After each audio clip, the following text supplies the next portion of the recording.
It's Wednesday, October 25.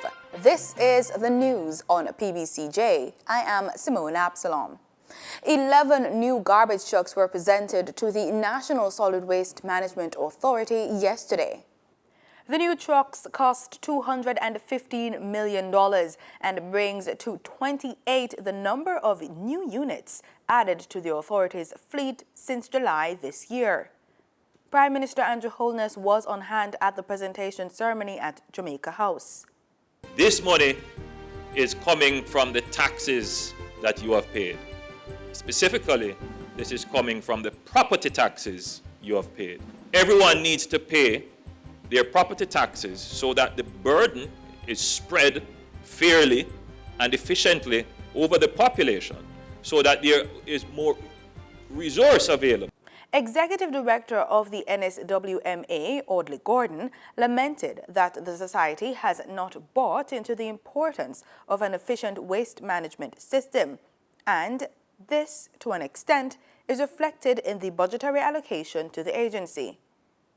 According to Jamaica Observer, the NSWMA's budgetary allocation for this fiscal period is $841.6 million. Only $75 million of which is allotted for rehabilitation and maintenance works. Mr. Gordon says the NSWMA spends about $12 million on constant repairs for the units servicing its 4 regions and stressed the age of the fleet. Minister of Local Government Desmond McKenzie responded to the concerns. It is the intention of the Ministry Prime Minister in the new year coming to place more money in the budget to secure new trucks. Minister of Tourism Edmund Bartlett is to have a private meeting between ministers of tourism, presidents and CEOs of member cruise lines of the Florida Caribbean Cruise Association today. The topics of discussion should include strategies to drive year-round traffic in the region, the development of strategic partnerships, and creation of more employment opportunities. This point he reiterated at a recent launch of Jamaica Carnival 2018. Who gets it? The little man. The hotels get a little bit, but the guys in the corner who sell the snow cone and the jerk chicken and the jerk pork, the guys who use their back room for Airbnb and for other kinds of accommodation,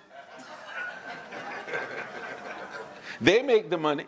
I'm making the point that this whole new arrangement allows for a higher level of retention of the expenditure of the visitor in your area, and that's what we want. That's how we are going to increase the retention level from 30%, which it is now, to 50%. And if 50% retention obtains, and we are earning this year nearly $3 billion US, it means that 1.5 billion US will be circulating in the pockets of the little people of Jamaica, and we will be a richer country. The meeting is one of several activities planned as the minister participates in the Florida Caribbean Cruise Association Cruise Conference and Trade Show being hosted in Merida, Mexico, which is now underway.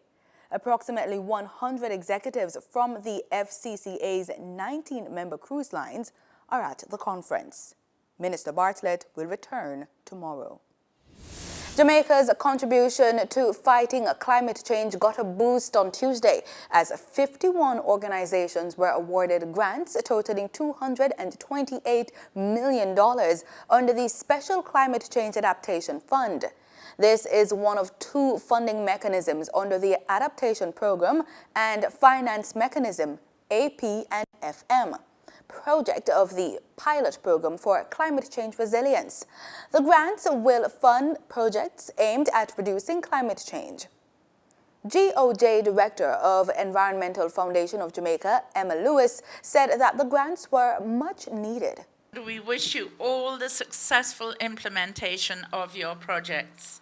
We note that the majority of the projects cover the areas of food security, climate-resilient cropping, small water systems, and agro-processing.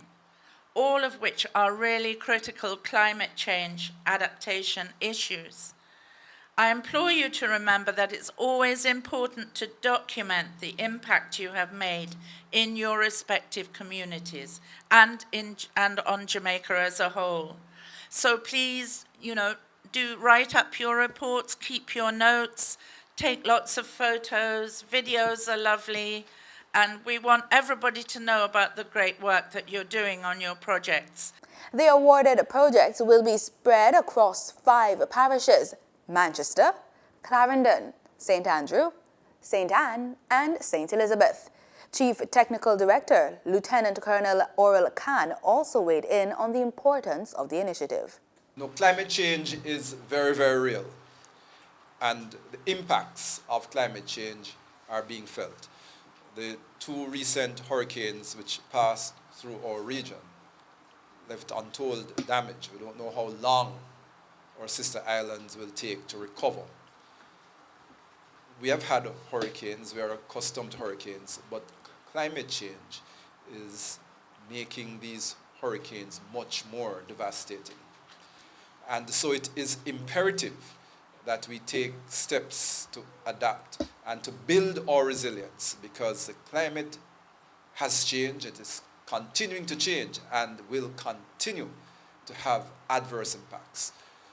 So we must adapt. And this project, through which the funds are being made available to you, your organizations, your communities, is geared at building our capacity to withstand the adverse impacts of climate change.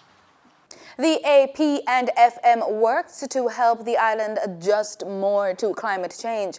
It supports the integration of climate change issues into development planning by government agencies. It also provides funds for climate change adaptation work in small and medium businesses, as well as communities island-wide.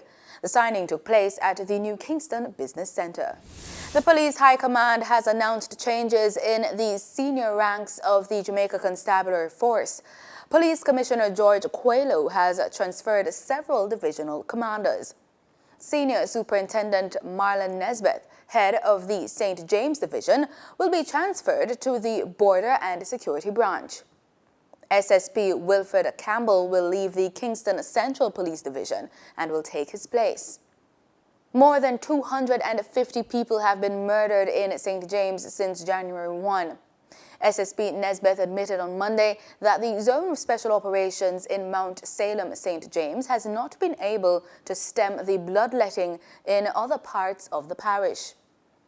The other divisional commanders to be transferred include SSP Jacqueline Green from St. Andrew North to Operations Branch, SSP Bo Regaby from St. Thomas to the St. Catherine North Division, and Superintendent Clive Blair from Trelawney to the St. Catherine South Division. SSP Anthony Powell, who heads St. Catherine North, will be going to the Operations Branch, while Superintendent Rex Swearing, who is currently in charge of the Portland Division, will be going to the Marine Division. The changes take effect on November 10. In regional news, fishermen in Trinidad and Tobago say they are struggling to make ends meet with the increase of diesel prices. The Independent Fishermen Union is calling for a meeting with the Minister of Agriculture. C News reports. It says it would like to discuss with the minister proposals to mitigate against the adverse consequences of the increase in diesel. The price of diesel went from $2.30 to $3.41 per litre following the reading of the 2018 budget on October 2nd. The union says the fuel increase was done without any consultation with the fishing community, and that lack of consultation is painfully manifesting itself. The Fishermen's Union says, coupled with the already depleting fish stock, the increase in diesel price has been debilitating and crippling the local fishing community. One of Venezuela's opposition leading members announced he is leaving the coalition. His leaving is said to be a severe blow to the operation. According to the BBC, Henrique Capriles, an ex-presidential candidate, said the move was in protest at the decision by 4 newly elected opposition governors to pledge allegiance to the Constituent Assembly. The Round Table for Democracy, MUD, regards the assembly as illegitimate. The governors were elected in regional polls this month in which the government won 18 out of 23 states. Reports are that the outcome of the October 15 elections, which it said were fraudulent, and President Nicolas Maduro's insistence that all new governors cooperate with the Constituent Assembly has caused a rift among members of the opposition coalition. And those were the local and regional stories. Do stay with us. Sports is next.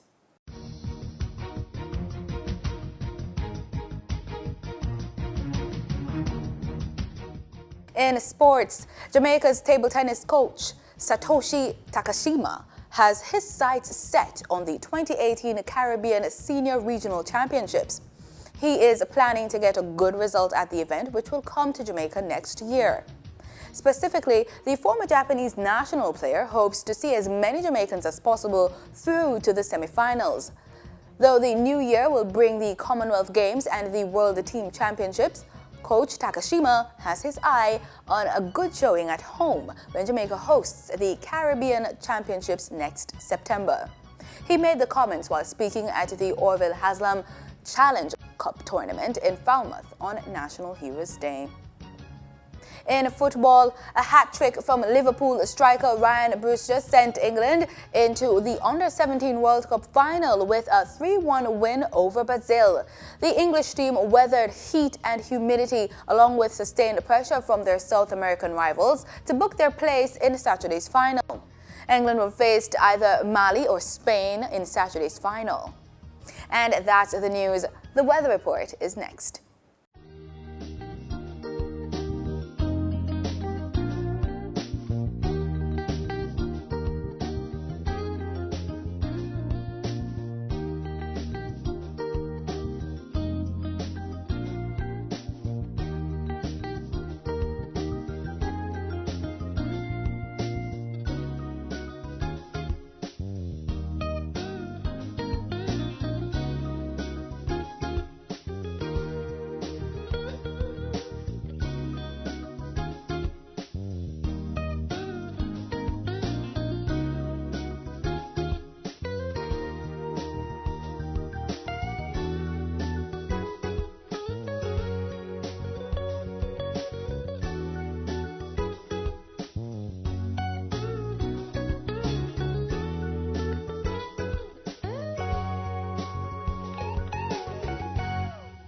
And that's the news. Thanks so much for making it PBCJ. Remember, we are the People's Station.